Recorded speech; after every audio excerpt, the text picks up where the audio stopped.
In this video, we will analyze the evolution of tank camouflage during World War II, particularly focusing on the Germans and Soviets. This way, we can understand why they had such peculiar camouflage patterns that often didn't seem to match the situations they were in, like gray camouflage for fighting in forests or green for the snow. And believe it or not, both nations kept changing or trying to change their camouflage patterns throughout the entire conflict. The first camouflage seen on German tanks before World War II appeared during the creation of the Panzer I and II. These came with an almost unchanged version of the classic Buntfang-Anstrich from World War I, a color pattern designed to imitate the distribution of European foliage. Useful in most cases, but definitely not in all. Something curious about this camouflage was that each vehicle had its own version, adapted to the shape of each vehicle. In 1937, when Germany was preparing for the upcoming new war, after a thorough inspection, it was decided to make major changes to the camouflage of the vehicles. The Buntfang-Anstrich was fantastic, but it wasn't very good in cities and in certain climates. The decision made by the High Command was to create a completely different pattern. The new pattern was made using two colors, now standardized in the Wehrmacht, and would mainly use Dunkel Gray. In 1938, all armored vehicles would use this new pattern, and it would be used in the campaigns of Poland, Denmark, and Norway. The problem was that the brown was generally too dark, so in black and white photographs you'll see German tanks as if they were a single color without a pattern. But if you look closely, you'll see the dunkelbraun spots. By the summer of 1936, they changed the guidelines again. Now the tanks had to be painted in a single uniform color, either dunkelgrau or dunkelbraun, for optimization purposes. This way, they could adapt better to urban and forest environments. With a uniform camouflage for both cases, for the invasion of France and the subsequent Operation Barbarossa, all the tanks already had the uniform camouflage. In North Africa in 1940, they used the Dunkelgrau Grey, which was a big problem. Initially, the Germans covered their tanks with mud to camouflage the grey a bit, which clashed a lot with the yellow of the landscape. Some divisions used Italian camouflage paint as a temporary solution, so there wasn't a single pattern. But in March 1941, an order arrived to repaint all German armored vehicles. A new color, Gelbbraun, was to be used as a base, and just like the first pattern, Grau-Grey patterns were to be painted over it. A year later, Graugrün would be replaced by Sandgrau, creating the most characteristic pattern of the Wehrmacht in Africa. Again, the pattern was so subtle that it's hard to distinguish it in black and white images, but in color we can clearly see what it looked like. Since October 1942, a new base camouflage color was promoted, Dunkelgelb, which probably sounds familiar to you. All existing and future Wehrmacht vehicles were repainted and used this color. February 1943, a pattern for this new base color was approved. On top of the Dunkelgelb patterns, tiger stripes or classic spots of two new colors, Olivgrün and Rotbraun, had to be painted. The vehicles came with their base color Dunkelgelb, and the tank crews themselves painted the patterns on the tanks, a measure that aimed to make camouflage easier to adapt.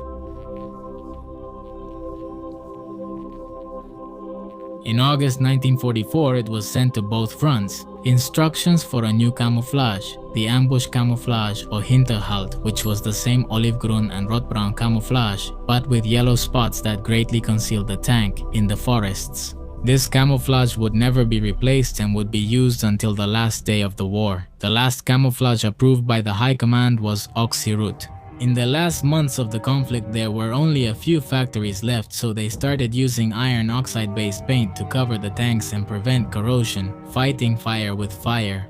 On top of this, different patterns had to be painted with any camouflage paint that was available, resulting in countless patterns. With this new reddish color, the Soviets' path was much simpler than that of the Germans.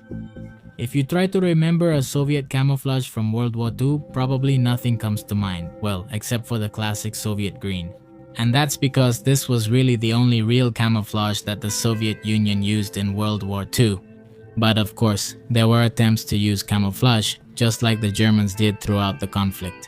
By 1939, Soviet vehicles used a protective base green called 4VO. They had tried to develop camouflage before, but the High Command considered it expensive and unnecessary. That year, between August 15 and 1939, in anticipation of a new conflict, it was decided to try making camouflage again.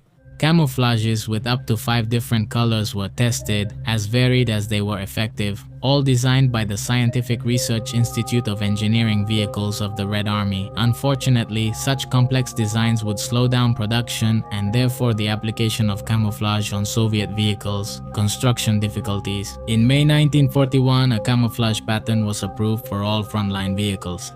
It was created by engineer F.F. Kozlov. It was a 3-part pattern using Forvo as the base, and it was very optimal. However, although the camouflage was approved by the High Command, it was never applied to a large number of armored vehicles since there were many production delays. Colors. The tank crews themselves were supposed to apply the camouflage to their tanks, but the expected colors never arrived.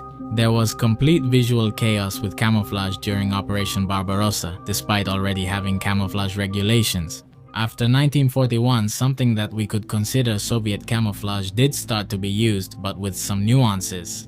Tank crews were supplied with white paint to camouflage the tanks. In winter, it was washable so that when the season changed, it could simply be removed easily. A geometric linear pattern was supposed to be used, but tank crews rarely followed these guidelines and painted the tank as they pleased. Unlike the Germans, who also used a similar approach in winter but followed the High Command's guidelines to the letter, despite having camouflage regulations almost from the beginning of the conflict, logistical problems and irregularity meant that camouflage did not. It was more anecdotal than common among Soviet forces, with the classic Forbo green prevailing above all, regardless of the season or terrain. Now, knowing the history of both countries, it's clear why. Some of the camouflage they used didn't quite fit the terrain or climate they were in.